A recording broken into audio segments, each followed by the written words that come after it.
Thanks, Hannah. Welcome, Dr. Motivala. We're so happy to have you. Thank you. So I'm just gonna give you a little brief introduction and then the floor is all yours. So Dr. Motivala is a neurosurgeon who specializes in procedures for chronic spine and limb pain. She completed an externship in pediatric neurosurgery at the Hospital for Sick Children in Ontario after her residency, and she has been widely published in a variety of scholarly journals, including CNS Quarterly and the Spine Journal. So without further ado, Dr. Motivala. Hi, good morning, everybody. Thank you so much for having me. Always excited to talk to students. And so my passion. So in general, my practice is largely spine surgery, minimally invasive spine surgery. But I also am very, very passionate about neuromodulation or spinal cord and nerve stimulation for pain modification in patients with chronic back and limb pain for a myriad of reasons. And it's something that I have been doing now at a pretty high level for the last decade, and get an opportunity to speak all over the country about it and to train other providers about it, because it's a really important part of sort of the global spine care that we have. You know, we all have a role.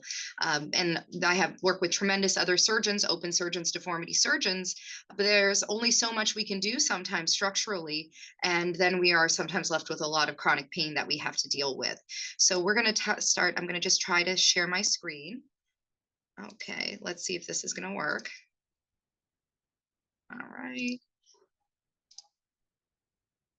Okay. Let's slideshow. Okay, can you guys see my screen? All right. So I wanted to talk a little bit about, times where we might consider doing neuromodulation or spinal cord stimulation for chronic pain versus when we might use other methods, more surgically invasive methods like spinal fusion or discectomy, and sort of give you an idea of what we use these for, why we use them, what was the history of using them. So we're gonna talk a little bit about that. Full disclosure, I am an educational consultant for a number of neuromodulation companies. You can see that there.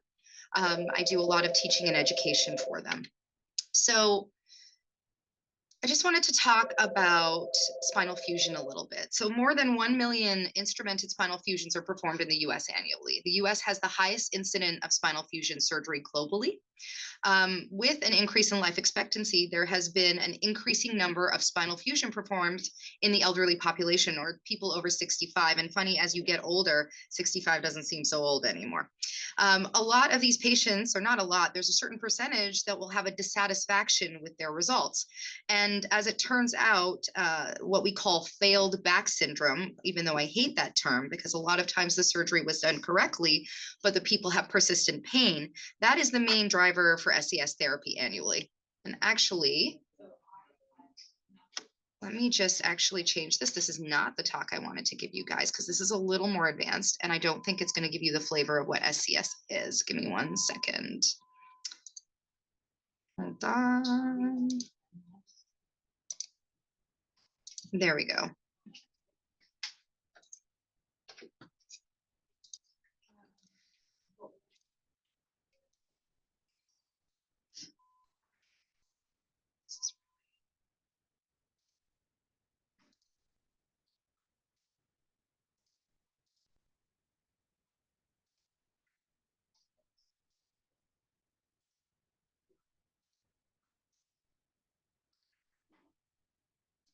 Hold on just a second. I am so sorry. I have too many windows open and Zoom is being difficult.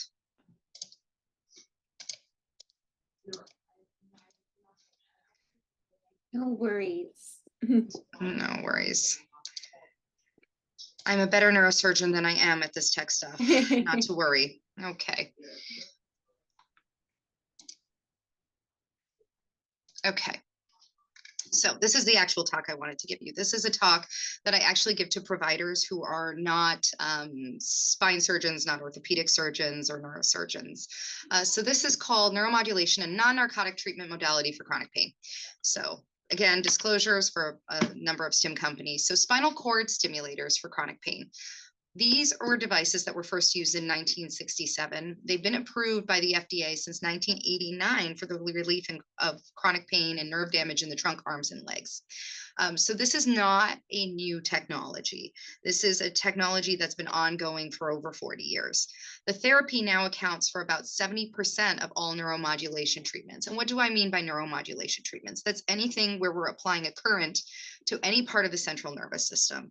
A good example, and you might get a lecture on this, would be deep brain stimulators for things like Parkinson's disease, essential tremor, all of that kind of thing, like Dr. Fenoy, my colleague, performs. So even though those are the ones we hear the most about, it turns out that it's really the spinal cord stimulation that drives the market. Currently, there are about 34,000 people implanted annually around the world. So it's a pretty large number. You can see a little example of what these looks like. It's essentially like a cardiac pacemaker. It is a implantable battery that provides a current source that then goes to either two tiny wires that we percutaneously implant along either the spinal cord or the nerves, or what is a more invasive paddle electrode implant, like you can see down in the left-hand corner of the screen. So how did we come about using current to suppress pain? Well, the sort of genesis of this comes from the gate control theory of pain. And this was first described by Melzack and Walls in 1965. And the theory suggests that there is a neural gate at the level of the spinal cord, which can open and close then by modulating one's perception of pain. So the dorsal horn, right here, where all the sensory fibers run through, is considered the gate. So you get a pain sensation, either pressure on the mechanoreceptors or the proprioceptors, the bare nerve endings that tell you it hurts, it's hot, it's cold. And all of that signal then goes up and has its first sort of neural brain at the level of the dorsal root ganglion in the neuron before it then enters and synapses in the dorsal column. Right here, dorsal horn, and then the fibers run up the dorsal column, and then they cross over at the level of the medulla, and they go all the way up to the thalamus, and then thalamus sends that signal to the primary somatosensory cortex, and that's how your brain says, ouch, that hurts. That is where you perceive pain. So when we tell patients all pain is perceived in the brain, we're not telling them they're crazy. This really is how it works. So the gate control theory suggests that at the level of the dorsal horn, the gate can be opened or closed, and certain things can open the gate and certain things can close the gate. Closing the gate would be things like analgesic remedies, pain medication, being in a good mood, right? You can have emotional pain. If you're doing something you love or have pleasure, it can close that gate. Other behavioral factors, mental factors, feeling relaxed, feeling content. It's funny if you have a chronic injury, but you find yourself in the Caribbean on a beach having a cocktail, you don't feel as bad about it. Activity, just physical activity can actually help with pain sensation. And then counter stimulation. And I think this is so fascinating. And that's this idea, like, you bang your shin, you reach down and you rub it. It's not doing anything other than distracting you from that pain signal. It's providing a different sensory, non-painful input to your brain that sort of helps you gloss over the painful input. Things that open the gate would be any kind of bodily injury, anxiety, depression. We see a lot of patients where their anxiety, it's a tough one. Chronic pain can lead to anxiety and depression. Anxiety and depression worsen chronic pain. Other behavioral and mental factors. And then lack of activity. A lot of our patients are very sedentary, and that really worsens all their joint pain, their back pain, their limb pain.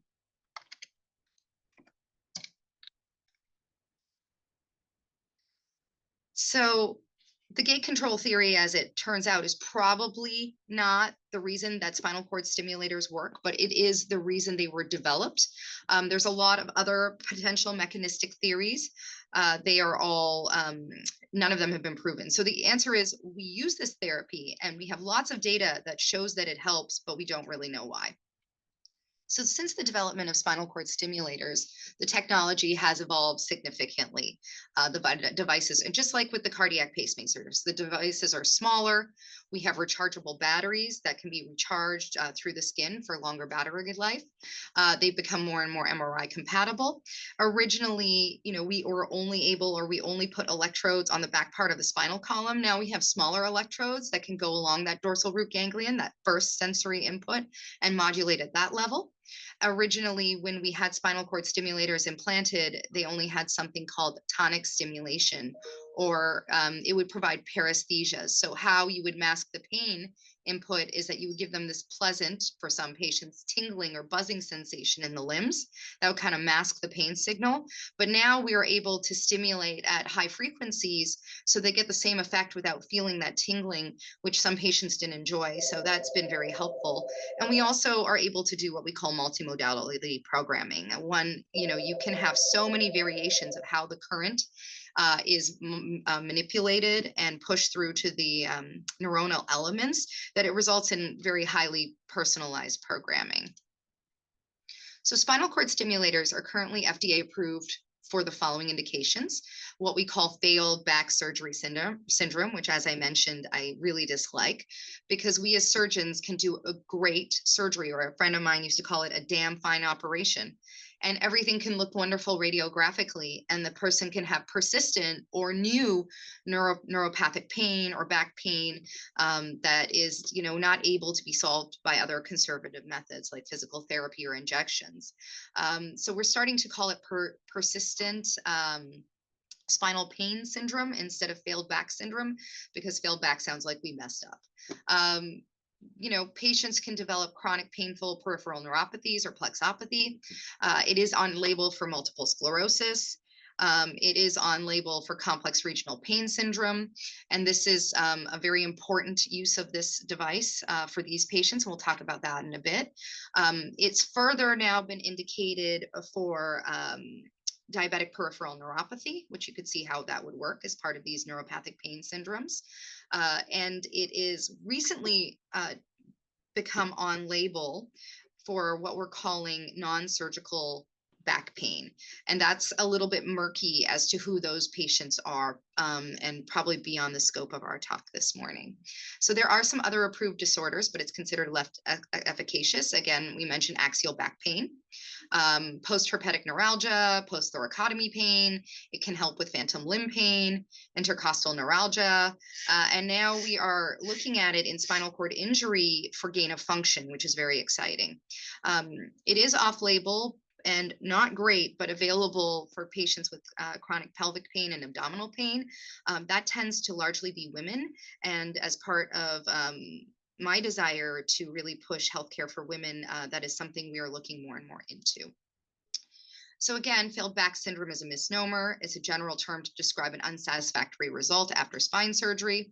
There are limits of what we can do with structural spine surgery. We can really only accomplish three things. We can decompress a neural element, the nerve, the spinal cord. We can stabilize a painful joint, that's the fusion with the screws and the rods. And we can realign the spine. Okay, again, with the screws and the rods. So that's how there's some limitations. So I wanted to show a case, kind of go from here and show some cases where these stimulators have been or haven't been helpful. So this is a pretty standard case that we see. It's probably the most common we see for people in the field of spinal neuromodulation. It's a 58-year-old female. She has medically refractory back pain and left lower extremity pain, concordant on the MRI. That was her original presenting syndrome. She underwent what we call an L5S1 minimally invasive transforaminal lumbar interbody fusion, which means we decompress the nerve, we put screws and rods to hold the segment together, and where the disc used to be, we put a little spacer that allows the bones to grow into each other as part of the fusion. So she did great for 3 months. And we see this a lot. They'll have this procedure, they feel great for 3 or 6 months. And however, after that, for whatever reason, she had return of that nerve pain. So postoperative imaging showed no further structural lesion or fusion and great fusion, and the hardware looked great. So you can see here, I love these 3D renderings. Okay, you can see where her surgery was at the base with the screws and the rods. So everything looked great. We sent her for physical therapy. We sent her for more pain management injections. We gave it more time. She had no relief. In general, I like to wait almost a year after they have had the initial surgery to ensure that they don't just get better. At that point, we proceeded with a trial of a spinal cord stimulator for her chronic pain management. And notice I keep saying the word management because we are not talking about curing anybody. We are talking about diminishing the amount of pain people feel, helping them to live a better, more functional life. But this is something that they will unfortunately continue to have to deal with. So this lady had more than 60% relief in her leg and her back pain. And she underwent a thoracic laminectomy for placement of a spinal cord stimulator paddle electrode. You can see right here, these little black rectangles rather are the contacts, and that's what provides the current. You see the two wires coming down, and that will go to an internal battery. Again, it's like a pacemaker for the spine and nerves. And she did really well. I mean, she's not pain-free, but she is better pain controlled, less use of narcotics, and that's very important too for these patients.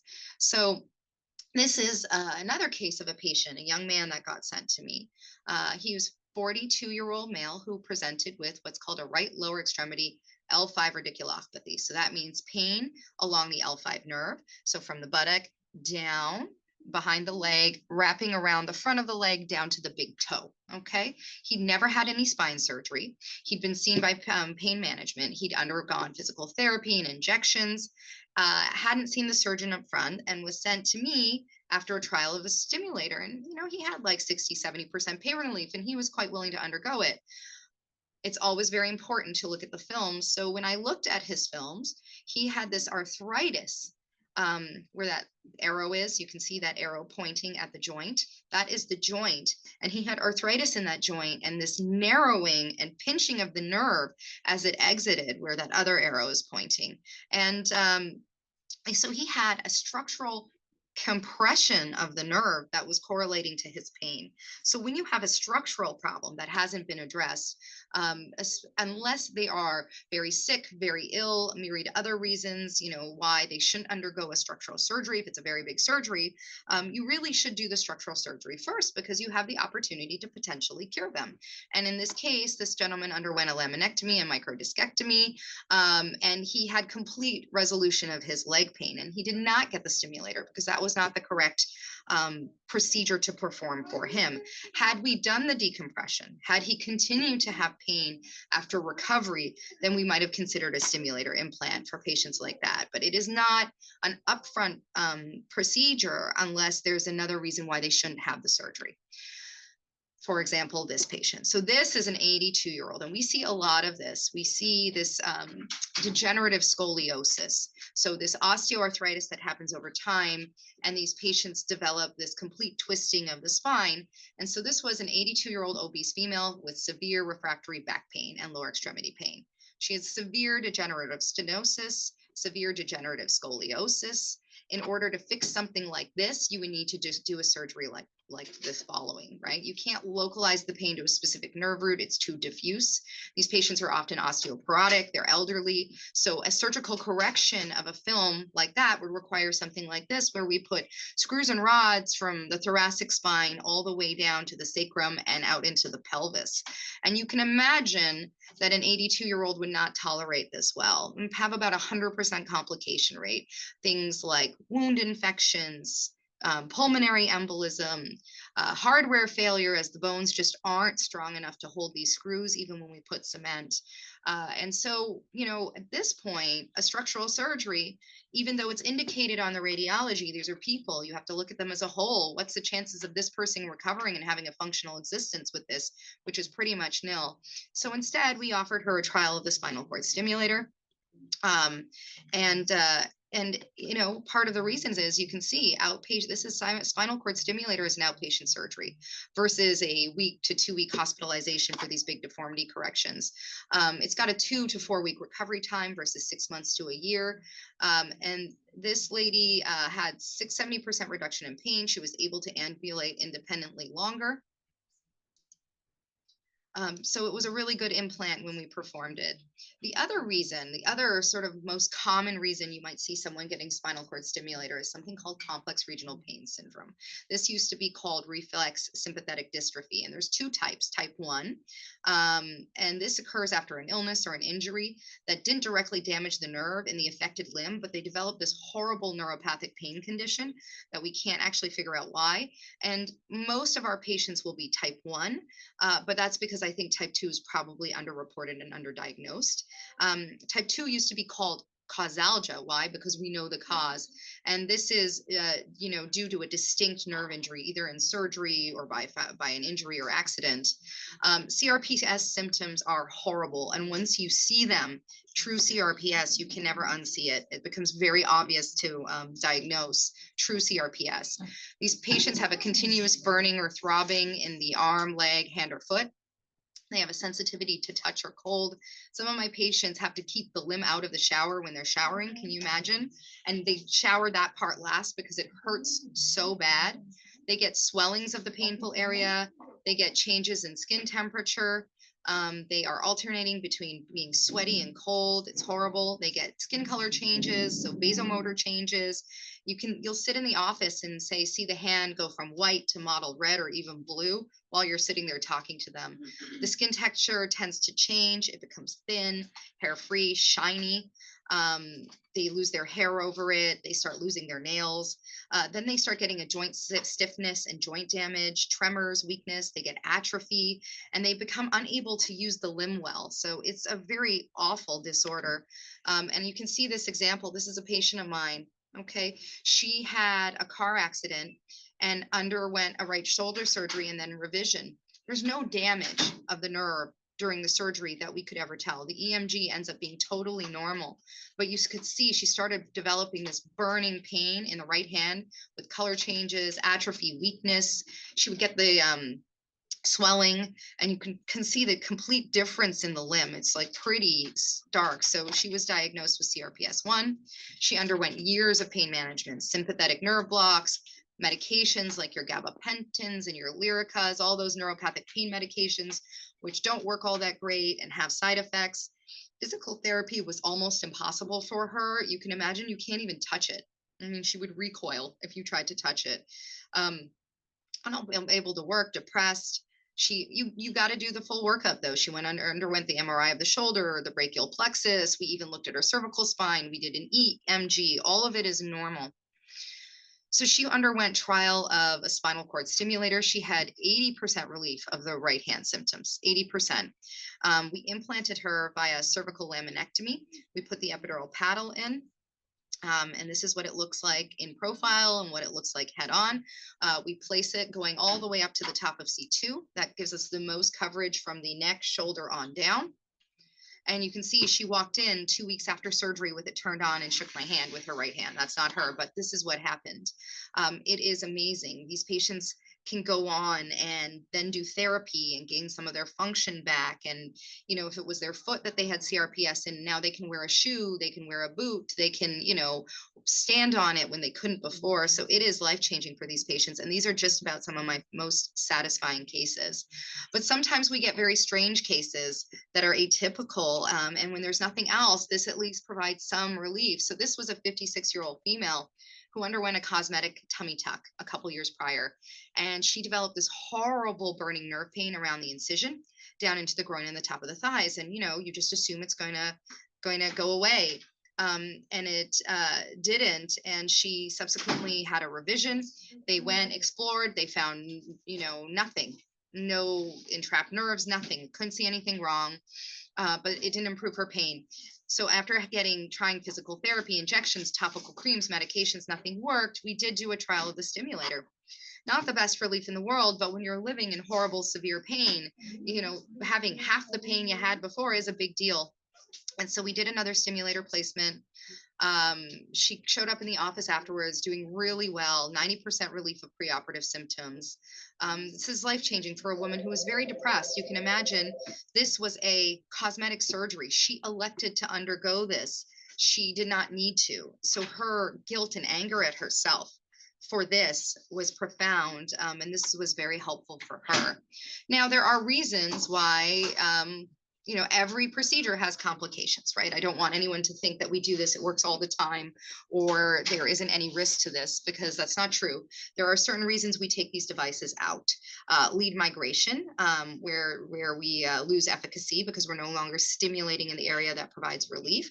And that happens more frequently when we use tiny little cylindrical percutaneous electrodes rather than the paddle electrode that you put in via laminectomy. Lead fracture, which can happen. It happens more frequently with things like DRG stimulators, which are tiny little wires that go over top of the nerves directly, and so they're smaller and more fragile. Batteries have a specific shelf life, meaning that they'll stop charging at some point. We have non-chargeable primary cell batteries. Those usually have to get explanted and reimplanted with a new battery every 2 to 3 years. Rechargeable batteries get revised every 5 to 10 years, sometimes even 13 years, depending on how much current you use. And one of the number one other causes for it is infection. Once these devices get infected, you have to take it out and treat the infection. You cannot leave them in and treat the infection, unlike spinal hardware, because these devices have a sort of plastic polymer around the electrodes, which it just allows bacteria to live in there in perpetuity. And the other main reason is therapeutic failure, meaning it was working, then it stops working. There's something called habituation, where you can get used to the stimulus, and no matter how many times we alter the programming and the way we're delivering the current, they just stop being responders. And or they just decide that they find the battery uncomfortable and it's not for them. But one of the main reasons that we saw a big shift towards this is the opioid epidemic. As you are all aware, in the 90s, when pain became the fifth vital sign, very well intentioned, this idea that you could put patients on high opioid doses and they wouldn't become addicted was marketed, even though some people knew it to not be true. And patients and physicians, very well intentionally trying to treat their patients, put these people on huge swaths of opioids. And so what alternatives did we have for some of these people? And one of it is spinal cord stimulation therapy. What we have noted, unfortunately, what we do note is that if you can wean a patient down on their opioids and then trial and implant them with a stimulator, they tend to do better than patients who are just implanted on higher dose opioids, though it is possible to then wean them after that. So we do it both ways, depending on what we can accomplish with the patient. But this great study by Abbott Pharmaceuticals showed a significant decrease or stabilization of narcotic use in patients 1 year after SCS, which is fabulous, because we all know what a scourge opioid addiction is on people in this country. But what they also noted in a sub-analysis, and I thought this was so fascinating, then in a year prior to a person being trialed and implanted with a spinal cord stimulator, there was a substantial dose increase in narcotics, meaning we are letting patients become catastrophic with their pain, because we've always considered spinal cord stimulators to be salvage therapy. We are now seeing a push for them being implanted earlier and more upfront to prevent that from happening, because it's a lot better to use something like this prior to increasing these patients like 4 and 5 fold on their narcotics and then having to wean them off of it, because withdrawal is real for these people. So there is really a shift in how we think about using them. It's becoming more and more upfront therapy, and it's very exciting. The other thing, applications, things like peripheral diabetic neuropathy, which we're now using these for, which is a whole separate talk. There really wasn't much to treat these people with. You got their sugars under control, and they still continue to have burning nerve pain because it's just damaged. And now we're able to help them with this. And it's also neuroprotective, because they start getting sensation back in their feet. And if you have sensation when you cut yourself, when you get an ingrown nail, you actually can feel it. You know that you've been hurt, and it prevents getting these infections that then lead to amputations. So very, very exciting things in the world of neuromodulation. That was just sort of a brief overview of what we do. And I'm going to stop sharing my screen now in a second.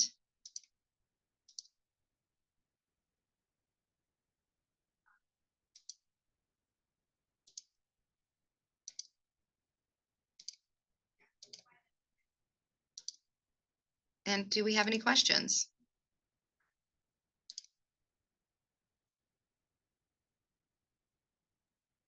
Brain turns, if you guys want to go ahead and start putting in questions in the chat, and in the Q&A, we can have Dr. Motivala answer these questions. Thank you so much for your presentation. It was very It's a interesting. little like of an intense topic, and it's a little hard to know how much, people are interested in it because it's such a small subsection. But we really, really are life changing for people. We have patients who have come back and told us awfully, like, if this didn't work, I was going to kill myself, which is a lot of pressure. They never tell me that up front. But now I, feel like there's hope. And that's the biggest thing is it's really horrible for patients to feel hopeless. It's really, really horrible. And to be able to provide them with something else that at least they feel like they have some control over their pain. They can make adjustments to the setting of the device. They have control. That's very important for people when you feel so much like your body has betrayed you and you have no recourse over it. Yes, for sure. So we're having a few questions come in. The Sure. first one that someone asked is, can SCS be implemented for those with Parkinson's? Oh, so yes. So I have a number of Parkinson's patients who develop chronic pain syndromes on top of having Parkinson's. And I do implant them with spinal cord stimulators, and it does help with their pain. The deep brain stimulators are the ones that help with the tremors. You can have both in at the same time. You can have a deep brain stimulator and a spinal cord stimulator. You can have a cardiac pacemaker and a spinal cord stimulator. And it is really life changing for them to have their pain controlled and then to deal with also, obviously, the horrible symptoms of Parkinson's, because it's kind of a cruel situation to be both a person who has Parkinson's and that all that comes with that, and then to also have horrible chronic back or limb pain. The key is, in order for them to have proper or further care for the Parkinson's and maybe qualify for DBS, they have to be able to get MRIs. And these devices didn't used to be MR compatible, and now almost all of them are. And so that's really important when you think about selecting a device for a patient. Great, thank you. The next question that we have is, has this procedure worked on pregnant patients? So yes, we do not obviously implant them in pregnant patients. We obviously avoid surgery like the plague when you're pregnant, but we have patients, young women patients who have these devices. It actually kind of allows them to have this hope that they could be a functional mother, right? Because a lot of them don't proceed with having children, and because they're like, how am I going to care for a baby when I can't even get out of bed? We have to, at this point, it's hard to do studies on pregnant women, right? And so we are pulsing electrical current through your spinal cord. And when we look at the signs of embryogenesis, there is actual electrical currents that stimulate migration through, through embryogenesis. So in general, we'll tell patients that, our recommendation is you turn it off while you're pregnant.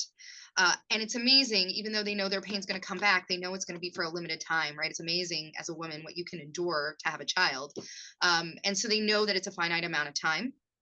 And then they're able to turn it back on again after they've delivered. So what we've seen is it really helps them decide to pursue family planning, pursuing that, being a mother. And somebody asked me the most satisfying case you've ever done, and this is the most recent one. I have a young female patient. She's in her 30s. She had scoliosis as a child. She's undergone, I don't know, 19 different spinal surgeries over the years. I counted, she has no less than 6 rods in her back, just awful. And she has horrific pain in the right leg from the buttock down the leg. I mean, horrific, like life-ending pain. And she wants to have a baby. She is married. She wants to have a family, but it is, and she comes across as a little nutty, right? As you can imagine. And somebody asked about a psych evaluation. Yes, every patient who undergoes a trial of a spinal cord stimulator to get insurance approval has to get a psych evaluation. In theory, they're looking to see if you're just narcotic seeking, if you can psychologically participate in your care. And this girl is not nuts. She's just like lived every day going through this like horrific thing since she was like 16 years old, as you can imagine. Very complicated case with all the screws and the rods and everything, but we managed to get a small electrode over top of the S1 nerve, and her pain is gone. It's gone. she went into the surgery with me. I was the end of the road for her, right? She had seen everybody else. And one neuromodulator like looked at her scans and just refused to even see her in the office. He's like, there's nothing I can do for you. And I had told her that I didn't know if I would be able to accomplish this, right? But I would be willing to try. And she went into her trial thinking that it wasn't going to change, and she didn't think, but she was just so happy someone agreed to try to help her. And then we were able to make this difference for her. She is now able to go on vacation. She is now wants to get moving on having a baby with her husband. That's very important to her, and she feels like she can make this. She feels like she can have a life now, and that is incredibly satisfying, when you're able to help someone who had basically given up, right? And allow them to live a life. I mean, 32 years old is really young to be giving up, so that's pretty cool. Yeah, definitely. That's amazing. You had mentioned before turning SCS on and off. How does one of your patients go about turning the device on and off? So fascinatingly, more and more of them, all the programmings are on this, right? We're able to put it on your phone. You have an app. I know, it's crazy. You have an app, everything is Bluetooth, and you're able to communicate with your battery that way through the app or through a controller. Some of the older ones, it was like a remote control, but now you don't even have to carry that around. So you also get to go around in life without like looking like a weirdo with a remote control, right? You've got your phone. It makes it less obvious that you're a chronic pain patient. The battery sizes, I mean, it used to almost be like a thick cigarette pack that would go under your skin, and now they're like the size of like an Oreo cookie, right? And so all of this makes it a more functional device for patients. And so yes, they have the ability. They don't have the ability to set new programs. That we do with the clinical technician in the office. They have an iPad for that communicates with the device. So we can do complex programmings. But what we can do is load a number of different programs on that they have the ability to select from. One program may work for you during the day. One program may work for you in the night. There are days where your pain is worse, right? Everybody who's ever had arthritis, like if it's raining, if it's damp, your pain gets worse. And so they're able to make those adjustments. So they do have this sense of functional control over their pain. Honestly, so cool, and it's so modern. It's so crazy to think that your medical devices are now controlled by your phone. Could it get hacked, and is it protected? So yes, in order to get the approval by the FDA to be able to have it like on a shared communal device, this is medically protected software, and it is rigorous, and it has firewalled up the wazoo. Could it potentially get hacked? Yes, it could. Would they be able to ever do something that would be like harmful, right, to you, where it like would like electrocute you to death? No, it has stops and controls on that. It just might get uncomfortable. That's all. And then we'd have to hard turn it off. That's it. That's honestly terrifying, but it's pretty cool. Someone asked if you think the pain in these cases where everything seems normal have another cause. Or And it's absolutely true. I tell my patients all the time, we do our best to give you a diagnosis, right? We really do our best to give you a diagnosis. And we aren't always able to do that, right? And you can send them to some of these patients I work up for like a year, right? I send them to a million different providers to see if anyone other than myself, I have enough insight to know that I don't know everything, right? That's important when you're a physician, is to realize you don't know everything, and you employ other people, other colleagues to take a look. But there comes a point where I just tell them, look, I don't have a name for this, right? And so therefore I don't have a cure for this, like a lot of disease processes that we have. But I do have something that we can try to see if it helps with your symptoms, right? And symptom control at some point is very necessary too. And, people are accepting of that. awesome, thank you. Another question that we have is, what are some other factors that may result in poor quality of life after surgery besides age? Oh, I mean, things like if you're a diabetic, right? If you're an uncontrolled diabetic, you're gonna, if you're morbidly, I hate saying this because I love all women and everybody and how they look, but when you are morbidly obese, it makes it harder to recover from surgery if you're not active, right? If part of your being a larger person is because of inactivity, right? where we are now going to give you post-surgical pain and all those things, then it's harder to recover. My goal is that for my patients to be treated as a whole patient, right? What are all the modifiable factors we can do for your pain? If you are carrying a lot of extra weight, that's a lot of extra weight on your joints. It doesn't mean if you lose that weight, all your chronic pain is going to go away, because that's not always the case. But what it does mean is if we are doing these surgeries to try to help you, it gives you the better chance of recovery, less risk of infection, the risks of anesthesia. Is there an age limit to have the procedure done? The answer is no. What there is a health limit to having the procedure done. It has to be safe for us to do it. And you have to be in a space where it is the risk of cardiovascular collapse or pulmonary things are not so high that it negates doing the procedure. And remember, again, this is an elective procedure, right? I am not doing this as life-saving or limb-saving procedure at this time.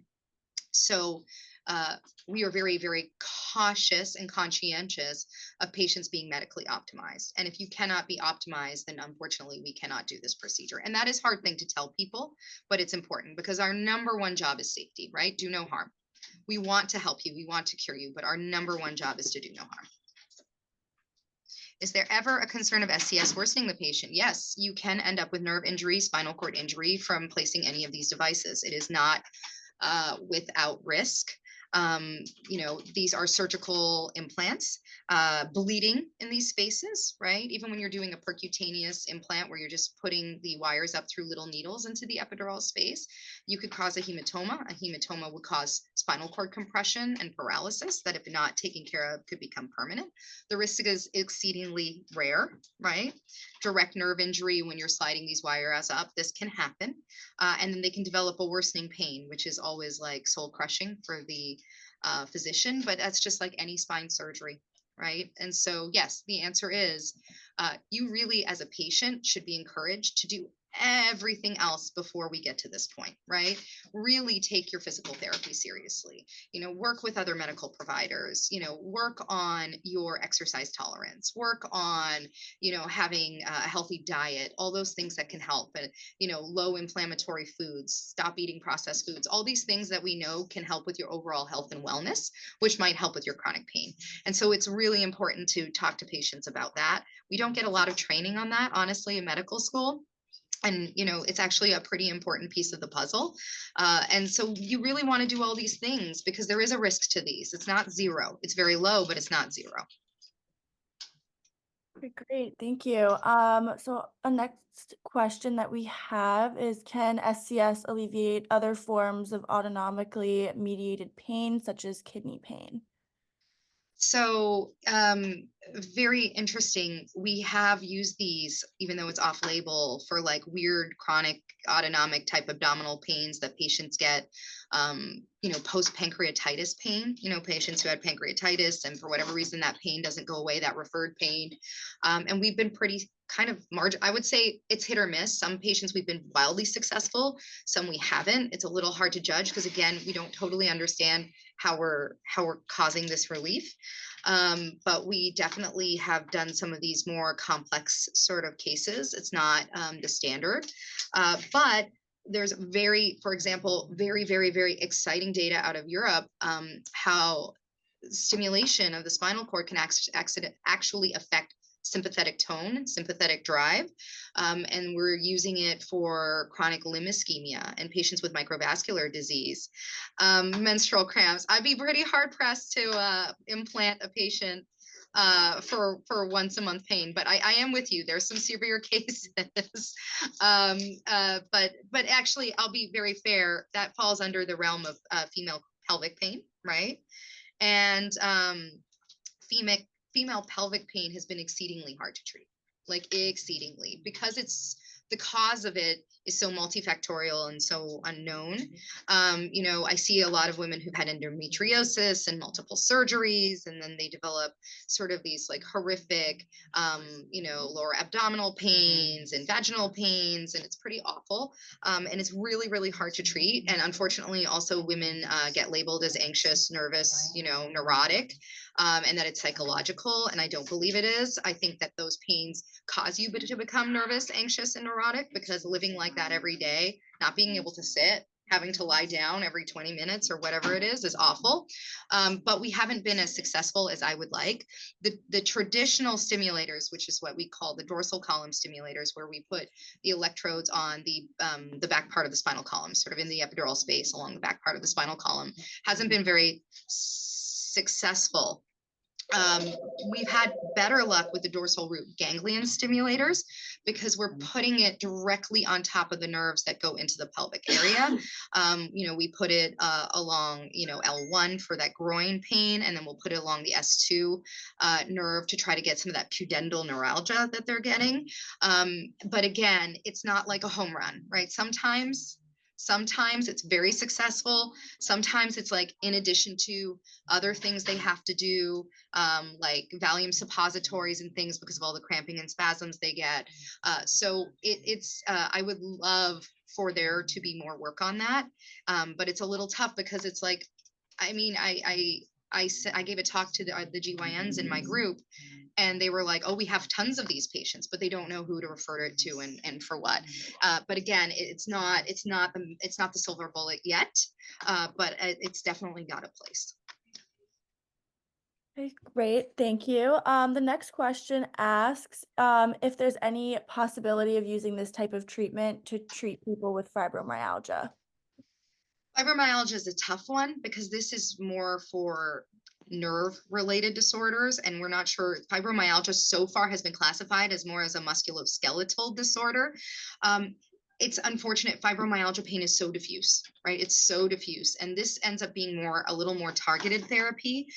It has not been super beneficial at this time. Okay, thank you. So someone asked that just for clarification purposes, when you say SDS trial, if you mean that this would occur before implantation. Oh, yes. Sorry. Let me explain how this process works. So once we've identified a patient that we think would be a good candidate for a spinal cord stimulator, they get their psychological evaluation. Once they're cleared for that, we do what's called a trial. So we percutaneously, with pain management, so when they give epidural injections, right, they're sticking a needle in the epidural spinal space and injecting a little bit of a steroid or a topical analgesic. In this case, instead of injecting medication, they thread one or two little electrodes up the back part of the spinal column, or in some cases, if you're doing a DRG stimulator along a nerve, right, up and along the nerve root sleeve, and they come to the outside of the back temporarily. They get plugged into an external battery. All of that gets taped to your back, and you go home for 7 days with that in. Allows us to see if you're a responder, right? Again, when you're not 100% clear why you're able to get pain relief, that we're a little more clear with DRG stimulators. You want to see, this is an expensive device. Is there going to be some benefit for the patient? The trial lasts anywhere from 5 to 7 days. The patient's not allowed to shower during that time because there's a risk of infection. The standard is usually they're on antibiotics through the trial because it's an X-dwelling device. At the end of the 5 or 7 days, we remove it in the office. We just pull them out. Right? And they just slide right on out. And we then go over whether this has been a benefit for the patient. And we're looking for things like pain improvement, but also functional improvement. Like, could you walk further? Did you sleep better? All those things that are really killers of quality of life. So once we've determined that you were a good responder, so anywhere from 50 to 60% pain relief, then we talk about doing the permanent implant. So that's the way we get to the part where we say, okay, we're going to do this. Super cool, thank you. So maybe just like one more question and then we'll start wrapping this up. Someone asked what sparked your interest in this subspecialty? So I like to call myself the accidental neurosurgeon, and everything in my career to some degree has been, I call it a happy accident. I did not go to medical school wanting to be a neurosurgeon. Most of my colleagues were like, I wanted to be a neurosurgeon since I was 4 years old. No, I actually wanted to be a GYN. I went to medical school thinking I was going to be an OB/GYN. And in my second year of medical school, going into my third year, when we start doing the practicals, right? Before it's just theoretical and learning and it's awesome. And then you actually get out there. And I went and I shadowed a GYN and I delivered a baby. And my girlfriend delivers babies for a living, and the first time she delivered a baby as a med student, like she just was like joyful, right? The mother cried, she cried. It was a beautiful moment. And I was just terrified I was going to drop this slimy little being. Like, and I just realized it just wasn't for me. It just wasn't what sparked my brain. And so then I decided, oh, well, I'm going to do general surgery. That's what I had decided. And I had the opportunity to do a neurosurgical 2 weeks, right? You could do neurology or neurosurgery. And quite honestly, I heard the neurosurgery guys were really nice and you barely had to show up and they would give you an honors, right? So honestly, I'm being very honest. I went to go do that rotation just so I could sleep in. And my very first day, I got there and like I never left. Like I did not leave the hospital for 2 weeks. I just loved it. I was super inspired, specifically by a gentleman named Dan Fulkerson, who is a pediatric neurosurgeon in Indiana, a very unassuming man, and entirely the reason that I'm in this career. He was a resident and he inspired me. It was amazing where that comes from. And he told me, you can do this. You'd be great at this. And that's the encouragement I needed. And here we are. I'm a very busy neurosurgeon. And again, when I started my practice, I had done a few spinal cord stimulators in my residency. Wasn't something I was thinking about. I just wanted to do complicated spine cases. The bigger, the better. And then as an attending, someone asked me as a favor, could you implant a couple of these patients? And then I started seeing the results, right, of my own patients. Again, I was just like, sure, no problem. This is easy surgery for me. I can do this. And then I started seeing the results and the outcomes and how I could affect people. And here we are. That's such a great story. Thank you for sharing it. If you have any last words of advice or parting words for our brain turns, that would be great. And brain turns, if we could say thank you to Dr. Motivala for taking the time to talk to us today. We really enjoyed your presentation. It was so interesting. I think the biggest last advice words? I could give you is just keep an open mind as you go through this career, right? It's great to have a focus and a goal, but keep an open mind because you'll never know where it can take you. Great. Thank you so much, Dr. Motivala. Thanks, guys.